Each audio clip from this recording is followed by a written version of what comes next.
রমনা থানা স্বেচ্ছাসেবক দলের সাবেক আহ্বায়ক বিল্লাল হোসেনের হত্যাকারীদের গ্রেফতার ও বিচারের দাবিতে রাজধানীতে বিক্ষোভ হয়েছে। বিকেলে স্বেচ্ছাসেবক দল ঢাকা মহানগর দক্ষিণের সভাপতি জহিরুদ্দিন ও সাধারণ সম্পাদক সাদ মোর্শেদ পাপ্পা শিকদারের নেতৃত্বে বিক্ষোভ অনুষ্ঠিত হয়। নয়াপল্টনে বিএনপি কেন্দ্রীয় কার্যালয়ের সামনে থেকে শুরু হয়ে জাতীয় প্রেসক্লাবে গিয়ে শেষ হয় বিক্ষোভটি। এ সময় প্রধান আসামিকে দ্রুত গ্রেপ্তার করে কঠোর শাস্তি নিশ্চিতের দাবি জানায় নেতাকর্মীরা।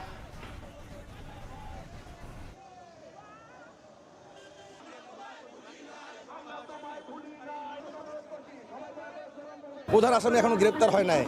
আমরা সরকারের কাছে জোর দাবি জানাচ্ছি, অতি দ্রুত প্রধান আসামি যেন গ্রেপ্তার হয় এবং সকল আসামির যেন একটা সুন্দর সঠিক দৃষ্টান্তমূলক বিচারের রায় হয় এবং এটা দেখে যেন সারা বাংলাদেশের নেতাকর্মীরা যেন এই ধরনের যারা বিভিন্ন দুষ্কৃতি কার্যক্রমের সাথে জড়িত তারা যেন সজাগ হয়ে যায় যে ভবিষ্যতে এই ধরনের কাজ করে পার পাবে না।